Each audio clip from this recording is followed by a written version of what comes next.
Welcome to the garden I've dreamed of, where wisdom gathers, where grandmothers listen, and their voices collective weave hope for generations. Can I tell you my favorite place?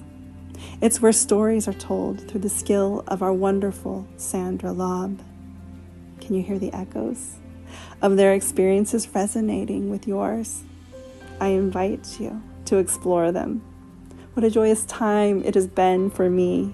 What a joyful gift we can bring to each other and to the mothers and the children yet to come on our precious home, here on our dear Mother Earth.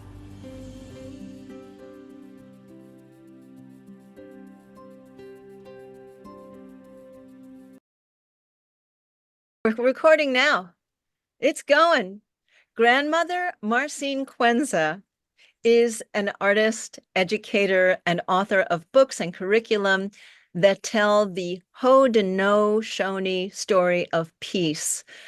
She is presenting the original instructions for how it is to be a human being in this world. She's showing us the manual for how to do that, bringing forth storytelling through those ancient stories and through her art. Grandmother Marcine's inspiration comes from the traditions and legends of the Native Americans, amongst whom she has lived for the past 20 years. You facilitated the Indian Territory Culture Center in Oklahoma with your husband. You taught young people Native American social dancing and songs. You have created Spirit of the Winds, right? That's your latest endeavor, or was. It's the epic of the peacemakers, which we so need now. So, Grandmother Marcine, it's a pleasure. Would you please tell us more about who you are and what you'll be offering for the Tending Our Roots on December 17th? Well, being married to Jack King, also known as Kennesaw, and being down there in Oklahoma, I learned and heard these incredible stories. And they would just have visions dancing in your head of the love, the incredible stories.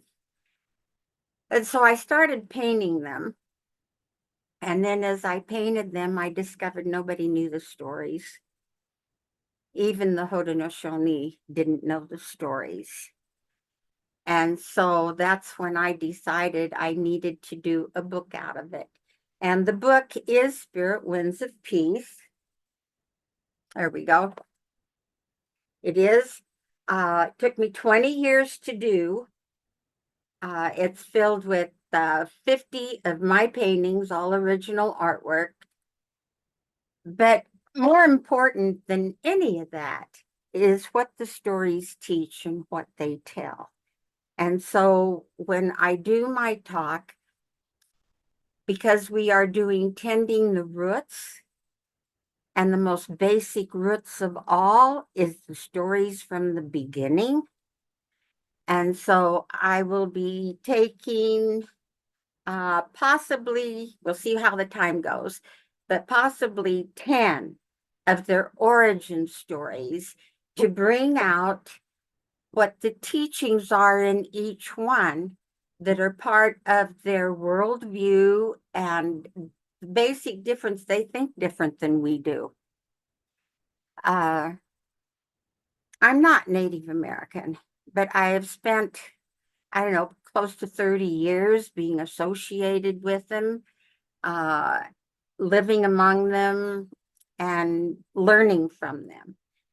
And I found there the absolutely most beautiful spirituality that I do believe is on the face of the earth. I'm prejudiced, I will admit that. I love the Native American stuff.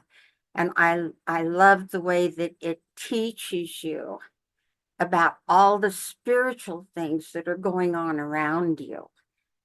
And that's part of their so-called medicine, is learning about the quantum worlds that coexist right here on the planet with us. And they could travel between those so easy with a thought. And so there's just so much to learn from them, so much to be shared. And I'm not sharing their view. I can't give it because I'm not Native American. I wasn't raised in it. But I can share what, as a white person, I learned from them. And I think that that right there is powerful all in its own. Beautiful. Indeed, it is. We are going to look forward to hearing those stories, Grandmother Marcine. Is there anything else you would like to say? This is just the intro, just a teaser. So another moment or two of final words before we see you again on the 17th. Well, storytelling, I think, is my gift. That's one of the things that I've been sent here to do, that through these stories, people can hear and learn and hopefully feel. And then I've got the addition of the art that I've had people tell me it brought the stories home to them. They thought they were just stories, like myths, like legends. And they have said, which is an extreme compliment to me, that when they see the artwork, they see the reality that these stories were real and that they really happened, and that I guess that's it. I'm feeling it now. You're giving a transmission of it right now. I'm feeling it through my body. These stories are so important. We want to see your artwork and your beautiful face next week. So thank you, Grandmother Marcine. Well, thank you, Sandra. I appreciate so much this opportunity. Hello, we are tending our roots today with Marcine Quenzer. We had a little mix-up yesterday, so we are recording today, and we'll share this with you in the Global Grandmothers Council Network. I'm just going to bring Marcine on now and let her take it away. I want you to know that she is a dear friend and sister that we've been working together in our hearts for many, many years. And she has wisdom to share that is invaluable. So welcome, Marcine. Thank you, Mariana. Thank you. For the storytelling today, I wanted to let everyone know that storytelling is different than the historic like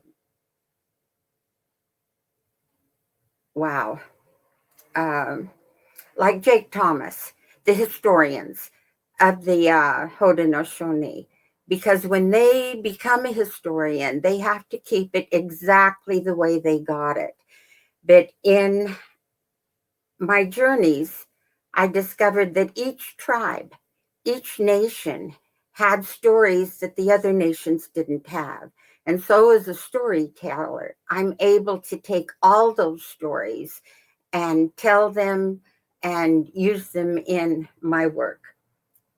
So, Mariana, if we are ready, can we start with the first slide, please? Not that one.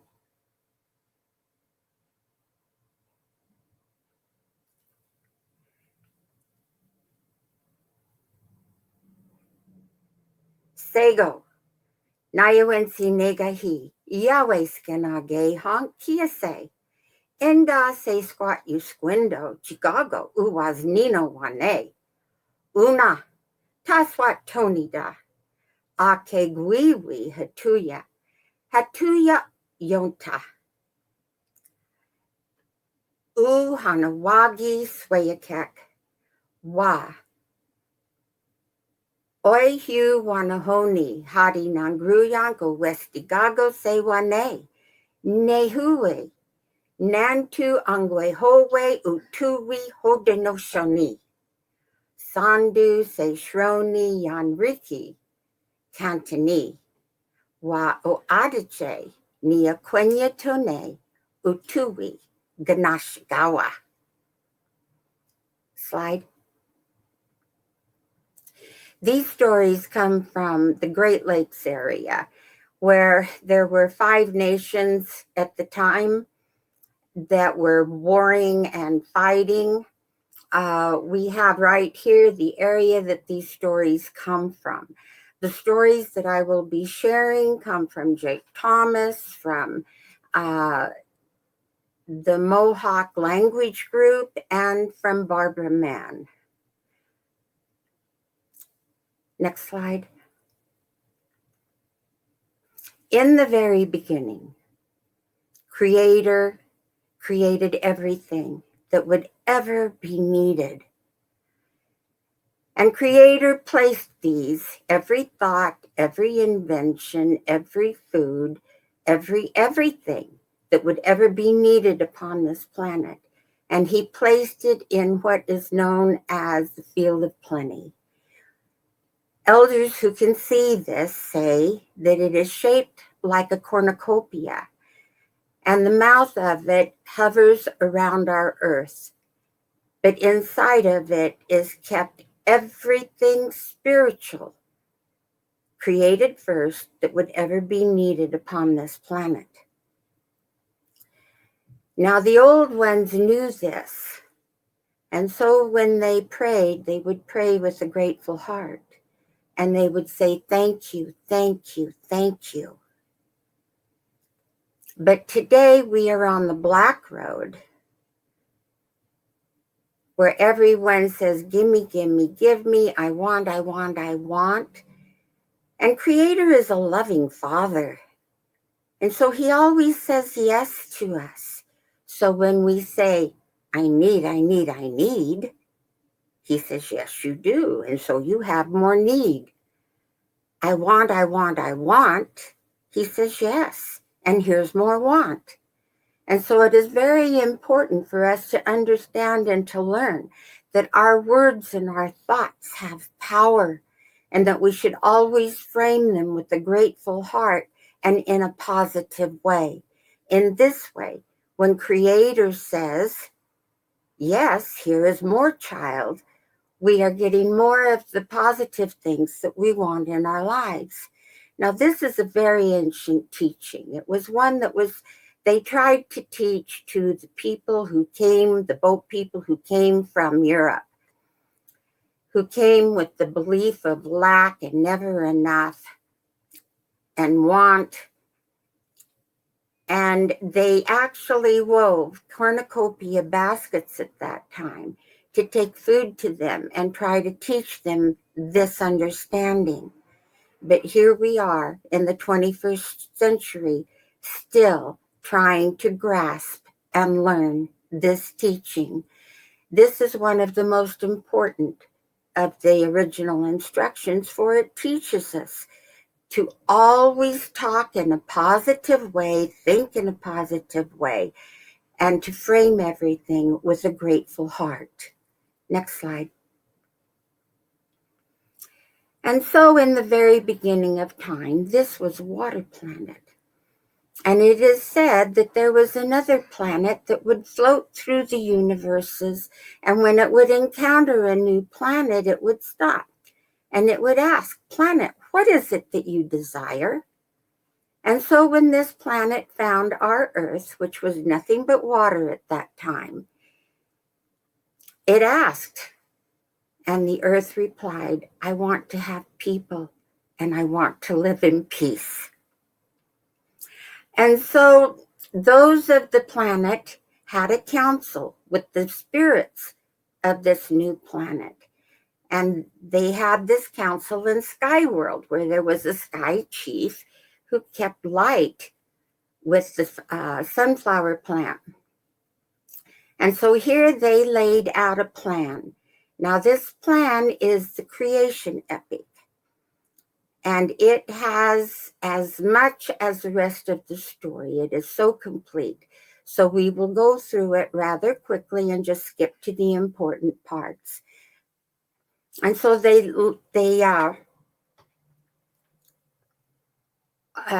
created this story where a young woman would be born in Sky World. Now her father died, and there hadn't ever been any death in Sky World. And so she cried and cried and cried and cried. Nobody knew what to do to bring solace to her, till finally they decided they would take her to where her father was buried. So they took her there, and she climbed up into the tree, and there she sat with him, and she would talk to him. And it became so that he would answer her back. And so he began to tell her many things that she needed to know for her life. And he stressed that if she would do as he told her to do, that she would have a very successful life. And so as the young girl grew, the Sky Chief had a dream. Now, with Iroquoian people, dreams are very important. And so they always want to have an answer, a conclusion to their dreams. So he put out this request, somebody come tell me what my dream means. Come tell me what my dream means. And so people came and came and came. Finally, he held a great feast, and everybody came but the little girl. So he sent special messengers for the little girl to come. And so when she came, she followed exactly what her father had told her to do. She cooked a meal for him and did exactly as her father had instructed her. And when the meal was served, the Sky Chief asked her to be his wife. And so she joined with Sky Chief. And she would lay at the foot of his bed.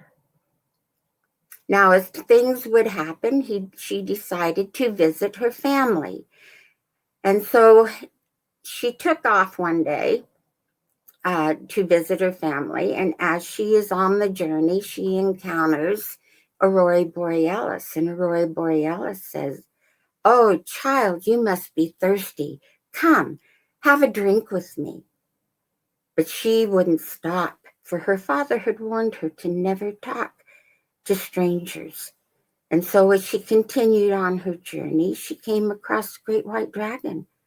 Great White Dragon said, "Child, I am so lonely. Come, be with me. Stay with me." But she wouldn't even answer him, and she continued on. Finally, she came to a stream, and there by the stream was another gentleman, and he said, "Come, wait with me a while. You must be tired. You've had a long journey." But she would not wait, and so she continued. She went on to her village where she told everyone to remove the roofs from their houses. And that night, while everyone slept, Sky Chief sent them a gift. When they got up the next morning, the buildings were all filled with this precious yellow kernel called corn. They were instructed that they could eat all that they wanted, but every year they were to save some of it back and use it for planting the next year. She then got ready to go home, and on the way home, she encountered the gentleman at the stream. He again asked her stop and rest a bit, but she continued on. Then she encountered the white dragon, the meteor, and she would not stop. She continued on. And when she reached Aurora Borealis, he too again requested that she wait and talk with him. But she hurried on, and so she returned back to her father, to her husband, and to his lodge in Sky World. Now, as time continued, it became apparent that her life had changed, for she was with child. Now, Sky Chief looked at this, and he was so consumed with the thought that she had spent time with someone else that he became very, very sick. And so he asked for a dream again, and this time the dream showed him what to do. And so again, he called a great dinner. But this time he pushed over the tree of light, which left a hole in the sky world. And he had his young bride come over and look in the hole. And as she did so, she slipped and she fell down into the hole and fell down, down, down, down, down into the world below, which was nothing but water. Next slide, please. Oh, we missed one. Oh, well, there we go. Thank you. And as she's falling down, all the animals in the water world looked up. They suddenly had a hole of light coming down through them. And in this light, they could see that something was falling down into their world. And they gradually began to see that it was a woman. And so two swans flew up and caught her on their back, for if she fell into the water world, she would drown, and that would be a bad omen for this world. And so birds flew around with her on their back while all the water animals met, trying to figure out what would they do? What are they going to do? Because this is a sky world person. They need land. And so in the council, the animals decided that they would go down and get some of the soil that fell from Sky World when the tree was removed. And so each animal, one by one, tried, but it was so very far that the animals' lifeless bodies would float back up to the top. It got to where no animal wanted to go, for it was a suicide mission. Finally, Mother Muskrat said, I will go. And so she began to swim and swim and swim deep down in the water. And she swam until finally she reached the bottom and she scooped up some of the soil and began to swim back up to the top.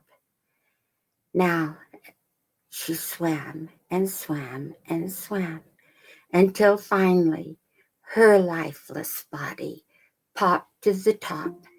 The animals rushed over to help her, but saw that it was too late. This is a reminder. Doggos. And so here it is. Sorry, Alexa reminding me. And so here it was, too late to help her.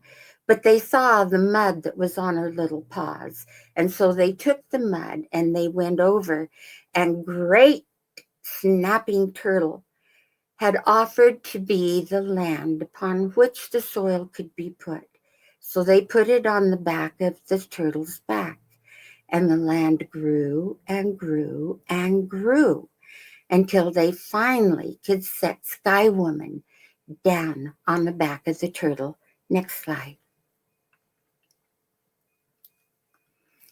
Here she walked all over the back of the turtle, and wherever she walked, the land grew up. Finally, she took some of the soil and she threw it to the 4 directions, and in each direction, the land grew up beyond what she could see. Now, on the 3rd day here, Sky Woman gave birth to the little girl that she carried. And when the child was born, she named it Long-Tail Fat-Face Lynx. Now, being a Sky World child, she grew very quickly, and it was not long before she could walk and travel with Sky Woman. Next slide.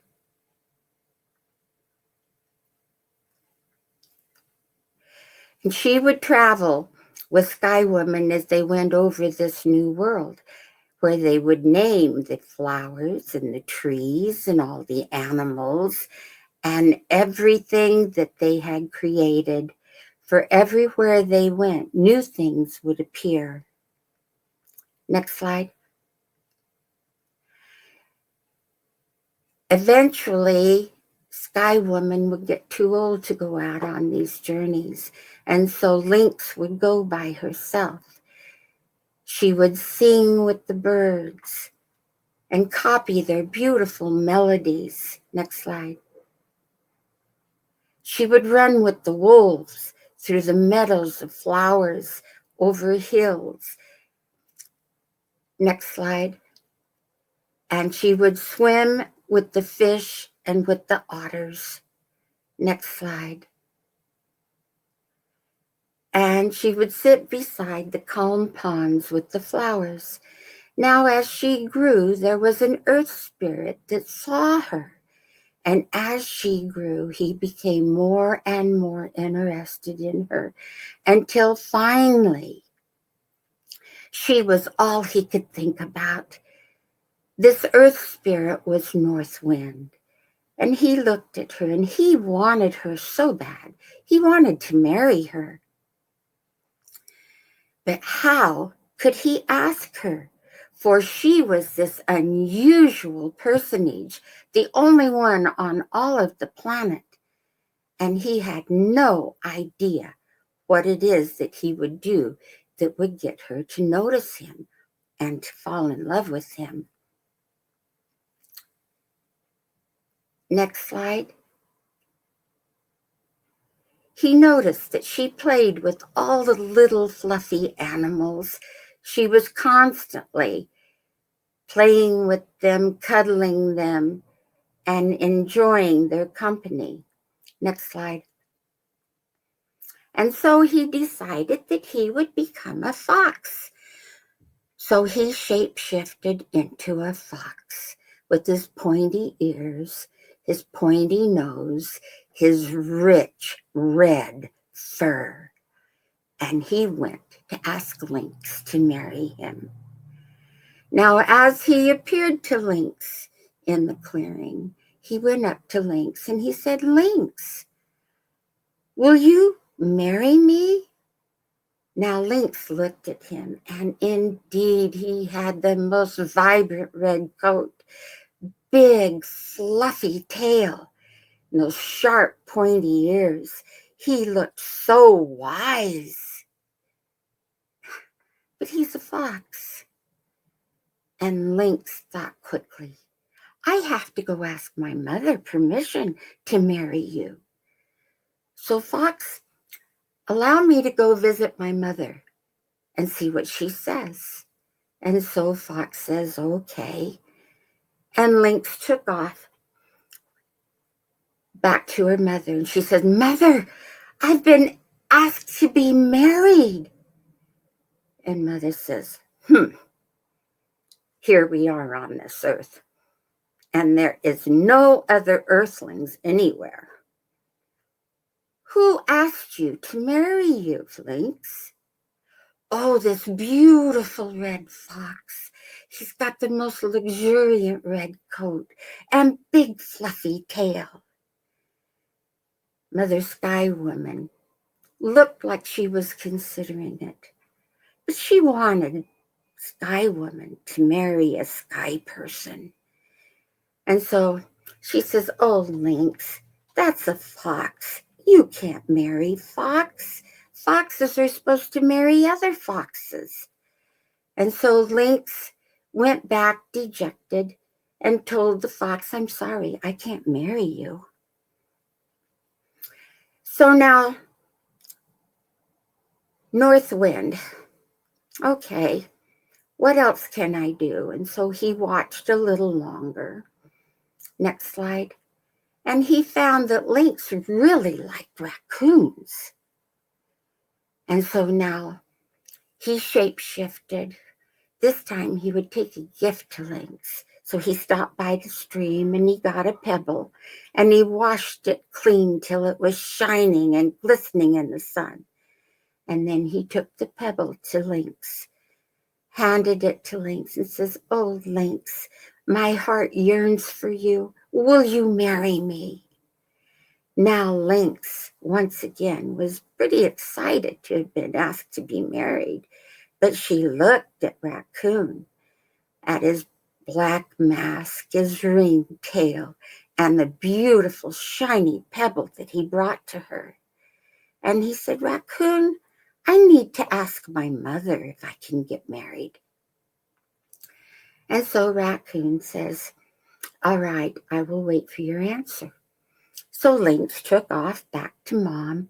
Mom, I have another suitor. And Sky Woman says, well, who is this one? And Lynx replied, oh, it is Raccoon, with his black mask, his beady little eyes, his ring tail. But look what he gave to me, this beautiful shiny pebble. Now Sky Woman looked at all this. She still wanted Lynx to marry a sky person. So she said, Lynx, you can't marry Raccoon. So Lynx returned to Raccoon and says, I can't marry you, Raccoon. So now Raccoon, as North Wind, was a little bit dejected. He'd struck out twice. What was he going to do? So he watched a little longer and he saw that Lynx loved squirrels.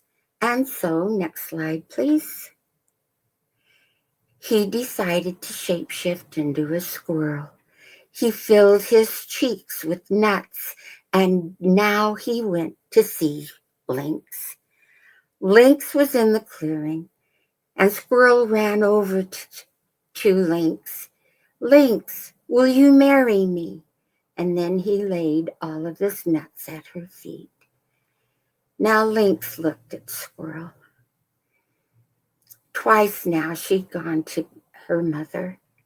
Twice her mother had said no, she could not marry.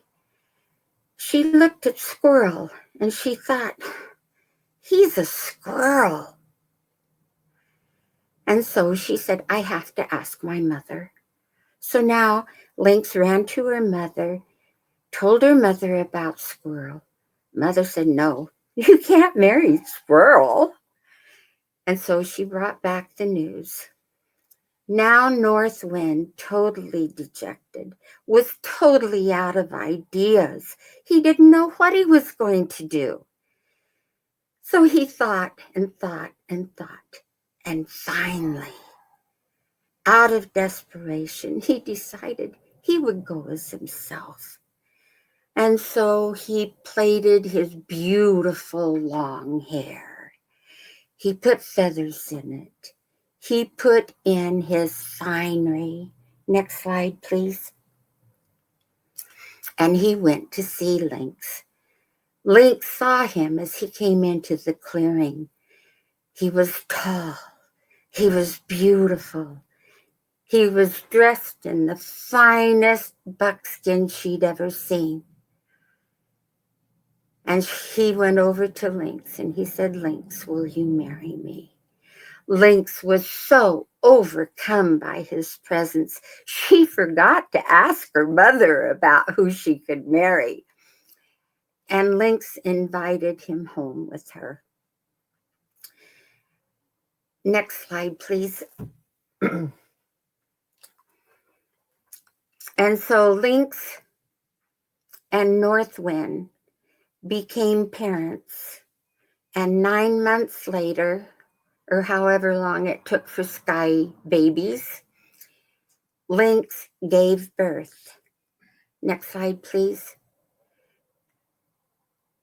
The birth was so hard on her, for she had 4 children. And the 4th one, Flint, came out her side, killing her. So when Lynx died, they buried her in the ground. But her spirit filled the earth and became the spirit of the living earth. And in that way is very literally the mother of all mankind. And because she is the mother and nurtured her children, she decided to stay close with them. From her head sprang the tobacco plant. From her chest, the corn plants. From her belly, the squash. From her toes, the potatoes, and from her fingers, beans. In this way, she brought foods that would nourish and help her children survive here on this planet. Next slide, please. This is Link's spirit joining the earth. Next slide. And so now Sky Woman has 4 children to take care of. The children were 2 girls and 2 boys. The 2 boys were Flint and Sapling. And the 2 girls were Sweet Blossom and Blue Lynx. And so Grandmother Sky Woman would teach the children about this new world, about the things that they could eat and the things that they could do. And these children learned how to help create also. Next slide. It became, as they became adults, that each one of them would participate in finishing the earth. There is an original instruction called the twinship principle. This simply means that the twins operated in halves. Everything has an equal counterpart. Light and dark, man and woman, good and evil,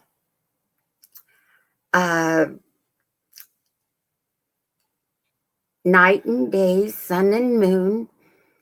And so the 4 twins were divided up and became the 4 guardians of the earth. The girls took the north and the south. Blue Lynx took the north, Sweet Blossom took the south. And here they each created the foodstuffs and the plants that would be necessary for the Haudenosaunee, for the real people, to be able to live upon this planet. Things that would make baskets and clothing and so forth. The 2 men took the east and the west. They split the sky. And so here they created the things that had to do with the forest and with hunting. And each one contributed. And as they are working together, it became that Flint and North Wind, and Blue Lynx became a couple. And Sapling and Sweet Blossom became a couple. And so when they would create things like Sapling would create birds, and he would create these beautiful plumages and feathers, and his birds would fly around. But it was Sweet Blossom that gave the birds their voice so that they could sing melodious songs.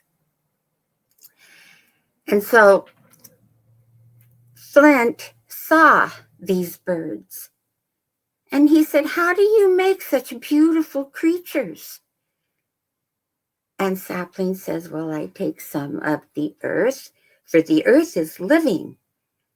And he takes the earth and he shapes it, and then he breathes some life into it. And Flint says, "Well, I can do that." And so he and Blue Lynx went back to their lodge, and here they decided that they would create a bird. And so they worked and they worked and they worked. And pretty soon, Flint had something that would actually fly, but it was black with leather wings, but it flew. And Blue Lynx gave it its voice, and it would cry, "Eek, eek, eek." They were so proud of their bird that they had to run and show it to Sapling. And so they did. And when Sapling saw his bird, he says, "Oh my, this will frighten humanity. So it can only come out at night." And so Flint says, "Well, we're going to try this again. And so Flint went back to their lodge. And this time he worked and he worked and he worked. And he made this little tiny black creature, but it had wings and it would fly around and it would go buzz, buzz, buzz, buzz, buzz, buzz, buzz. Let's go show this to Sapling. And so they journeyed and they showed it to Sapling. Sapling looked at this and he saw it was a fly.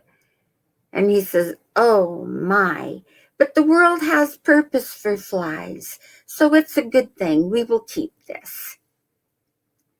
And at the same time, Flint saw the beautiful, colorful things that were flitting around Sapling's lodge. And Sapling called them butterflies. So now as they continued creating things that would go upon the earth, it came to where, next slide, please. Oh, excuse me, go back.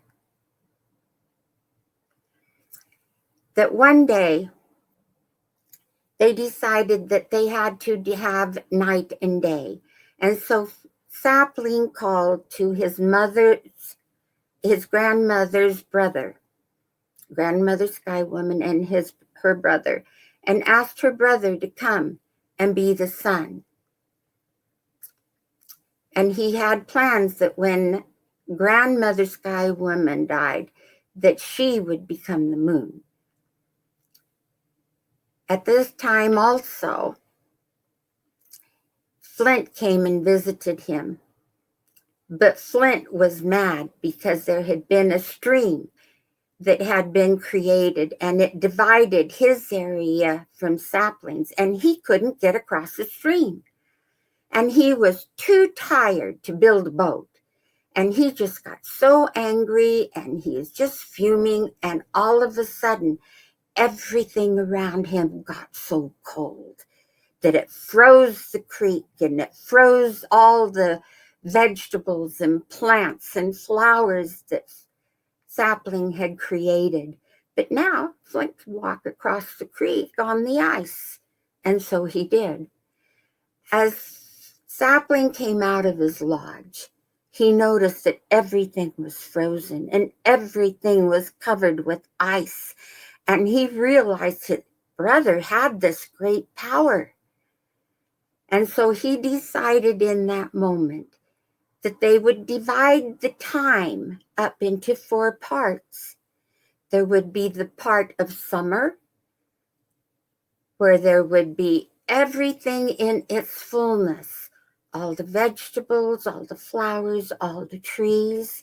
And then his brother would have the time over winter, when everything would sleep and his brother could cover the earth with ice and snow. And then gradually the seasons of spring and fall would be the transition of both those seasons. Next slide now. And so there are 4 of them. Blue Lynx took the north, and her messenger is the raven. Her helper is the lynx. Sapling took the east, and his helper is the fawn, and his messenger is the eagle. And in the south, we have Sweet Blossom, and her messenger is the hawk, and her helper is the bear. And then there is Flint, who takes the west. He also takes the underworld, while Sapling takes the sky. But Flint, his messenger is the raven, and his helper is the bat. And so each one of them took part but each one of them was helpers to the others through the twinship principle, helping and cooperating in finishing the earth until all of this was finished. Now with the earth finished, next slide, please. Sapling decides that he wants to walk over this earth and see the masterpiece that they have created. And he is walking over the earth, enjoying the waterfalls, the flowers, the fish, the animals, everything that is on this earth. But as he does so, he runs into a spirit that he didn't know was here. So he goes over to the spirit and he says, "Who are you?" And the spirit says, "I am the creator, for I have created everything that you see here." And Sapling thinks, no, he isn't. I'm the creator. I don't know who this guy is. So Sapling says, "No, you're not. I'm the creator." And the unknown spirit says, "Oh no, I've been here since the very beginning. I have created everything that is here." And so the two of them continued to quarrel over this until finally they decided they would have a contest. The one who could take that distant mountain and bring it the closest, now that one would be the true creator. And so Sapling told the unknown spirit, "All right, you go first." So the unknown spirit took his rattle, and he shook his rattle, and he sang his song. And with a mighty thunderous roar, that mountain moved halfway up. Now Sapling, he's kind of surprised. Wow, I guess he does have some power. The unknown spirit, he turned to Sapling and he says, "All right, now it's your turn." And as he turned back, his nose bumped right into the mountain and broke it. So now the unknown spirit had to concede. "You are the creator, for you are far more powerful than I am. But please, I love your earth. I love everything about it. I want to stay and be a guardian for your people." And Sapling thought about this, and he says, "With that broken nose, you are so ugly that you will scare the Youngway Howay. You will scare the real people." And so he suggested that the unknown spirit go to the mountains and stay. But the unknown spirit said, "You can call me Hadui," which means grandfather. "And I will come and I will protect the people from the storms if they will ask and call for me. And I will do healings for them too." And Sapling said that this would all be fine, but that if he came to visit the children, he must always wear a mask. And so this is how the False Face Society was first created. The epic of the creation story is long and filled with many, many details that I have had to skip over for the sake of time. But it is here that the Youngway Howay, the first real people, came from Skyworld and inhabited the planet, the Mother Earth. Thank you for listening. I appreciate your time, and I hope that you enjoyed these stories. Thank you, thank you, thank you.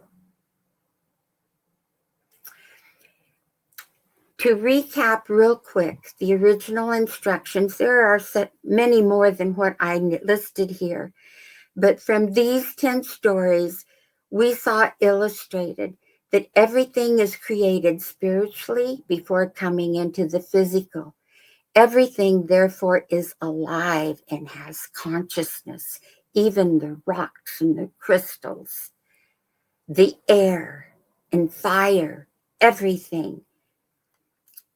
Your words and thoughts are powerful. They create your world. Genuine gratitude is key for manifestation. Everyone contributes and agrees to creation as part of the earth. Everyone is important. Everyone is a part of a whole. The space that you personally occupy with your gifts and your talents are a piece of a puzzle that fits snugly, and no one else can fill the piece that you occupy. The earth is literally our mother of our physical bodies. She fuses the magnetics and electricity that flows through our nerves to make our bodies work. Our spirits come from the sky world, but our bodies are created of physical matter. And the joining energy that makes the physical bodies work with the spirit inside is created and given to us by our Earth Mother. And as we learned in the story of Lynx and her suitors, always be your authentic self. Trying on other personas might be fun for education, but when it comes right down to it, it's your authentic self that people want to know. And then the twinship principle, as above, so below, east and west, north and south, light and dark, moon and sun, male and female. And the last one, be humble. Thank you. Your art and your storytelling brings it such life to the story. Your art just brings it beautifully and boldly to life. And you've created a curriculum, and I'm really excited that Grandmother's Garden in our academy, your curriculum will be available for private schools and homeschools, and even it's been approved in public schools for fourth graders. Do you want to tell us a little bit about that? Well, the curriculum covers the oral history of the Haudenosaunee. The first 11 or 12 lessons are these creation stories that we just went over. Of course, they go into them at much more depth with charts and explanations and so forth. But and then the rest of the curriculum is based on the Peacemaker, the Epic of the Peacemakers, where they took the warring nations and created the Peace Confederacy of the Iroquois of the Haudenosaunee, and enshrined the Ganashikawa, the Great Laws. It is the one thing that we have that comes down to us from the Peacemakers, which prove that they actually were real and they actually did happen, because thousands of years later, the Iroquois still have the Great Laws. And so these are based on these stories that they have, taking different principles and different lessons to teach good sportsmanship and quality characters. The thing about the way the Haudenosaunee raised their kids is they raised them without punishment. Each child was raised by an entire village. So a child couldn't get away with anything because there was always an aunt, an uncle, or a cousin that could tell on them. And so with this camaraderie and friendship and relationship, they didn't have to worry about some of the things that we encounter today with our children in this particular day and age. And so everything is of a positive mode, explaining how the earth works, explaining how relationships work. It is a beautiful curriculum, and I owe very much to Barney Skurros, who was a history teacher in the Meridian School District, who was also the administrator and principal for that district for many years until he retired. And then I lucked across him, and he spent, I can't remember if it was 2 or 3 years working with me to hone these lessons and create something that would really be advantageous to young people, and yet something that crosses all diversity so that it's not leaving any particular group out. It's all an inclusive. So these are principles that all peoples, doesn't make any difference what color you are, what religion you are, what your beliefs are. These are all principles that humanity can use to create a better world. And that's the whole goal of this. For the peacemaker, when he came, he gave to the people the 4 white roots of peace. These white roots went to the 4 corners of the earth.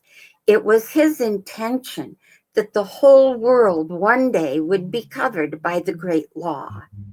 And so this is kind of a fun thing to learn about and be able to utilize in our own lives in every way.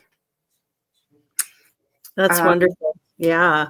I think grandmothers should buy this for their grandchildren.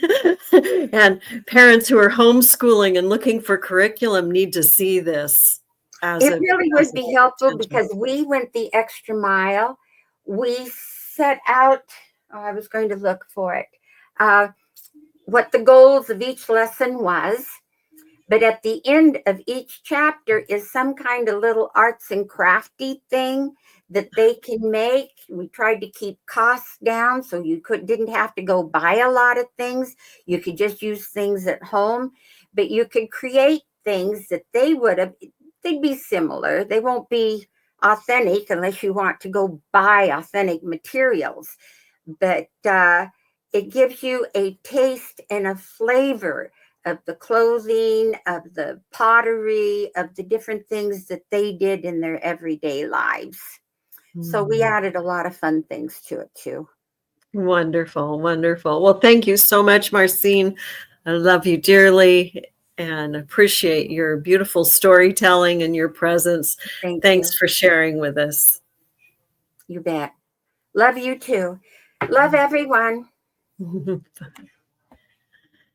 And so I just want to share a little bit about our Global Grandmothers Council Network.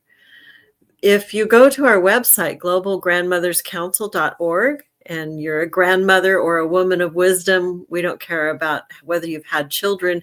It's your wise presence that you want to share with the world. Just click join, and you can come in for free and look around and plant your seeds wherever you feel called to. If you want to take a step up into a different level of participation, we have some paid options also. And we also have a marketplace and academy opening where you'll be able to purchase goods and services from specific grandmothers like Marcine, or take a class, book a private session. The academy will have free options and paid options. So we just welcome you to come and check it out and see what we're doing. We're also doing a fundraiser right now. And if you feel that you have received something from our Tending Our Roots these 10 days, we invite you to give back and receive our blessing and offer your blessing in return. So thank you for being with us today.